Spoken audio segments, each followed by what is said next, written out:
Never in the history of warfare has an enemy suffered such clear and devastating large-scale losses in a matter of weeks. Our enemies are losing in America, as it has been for 5 years under my presidency, is winning, and now winning bigger than ever before. Before discussing this current situation, I also want to thank our troops for the masterful job they did in taking the country of Venezuela in a matter of minutes. That hit was quick, lethal, violent, and respected by everyone all over the world. After rebuilding our military during my first term, we have by far the strongest military anywhere in the world, and now we're working along with Venezuela and are, in a true sense, joint venture partners. We're getting along incredibly well in the production and sale of massive amounts of oil and gas, the second largest reserves on Earth after the United States of America. We're now totally independent of the Middle East,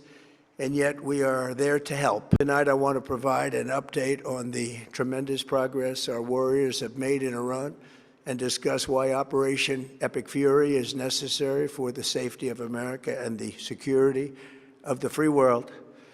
From the very first day I announced my campaign for president in 2015, I have vowed that I would never allow Iran to have a nuclear weapon. This fanatical regime has been chanting death to America, death to Israel for 47 years.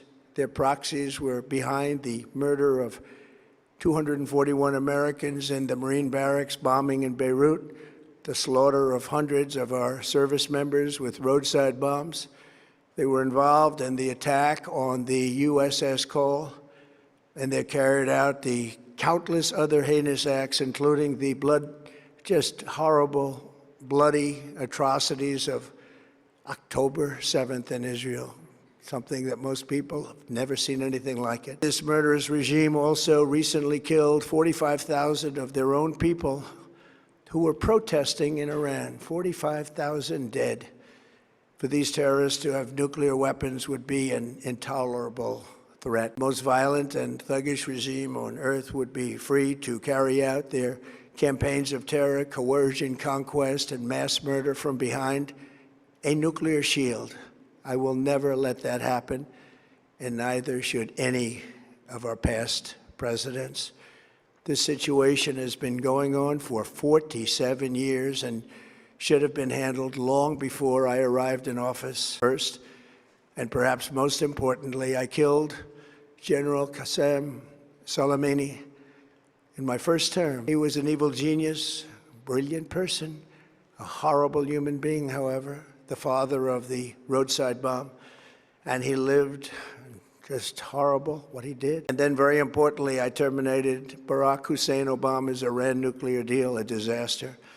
Obama gave them $1.7 billion in cash, green cash. His Iran deal would have led to a colossal arsenal of massive nuclear weapons for Iran, and they would have had them years ago, and they would have used them. There would have been no Middle East and no Israel right now, in my opinion, the opinion of a lot of great experts, had I not terminated that terrible deal. Essentially, I did what no other president was willing to do. They made mistakes, and I am correcting them. My first preference was always the path of diplomacy, yet the regime continued their relentless quest for nuclear weapons and rejected every attempt at an agreement. For this reason, in June, I ordered a strike on Iran's key nuclear facilities, an Operation Midnight Hammer. We totally obliterated those nuclear sites. The regime then sought to rebuild their nuclear program at a totally different location, making clear they had no intention of abandoning their pursuit of nuclear weapons. They were also rapidly building a vast stockpile of conventional ballistic missiles and would soon have had missiles that could reach the American homeland, Europe, and virtually any other place on Earth. They wanted to produce as many missiles as possible, and they did, with the longest range possible, and they had some weapons that nobody believed they had. We took them all out so that no one would really dare stop them, and their race for a nuclear bomb, a nuclear weapon like nobody's ever seen before.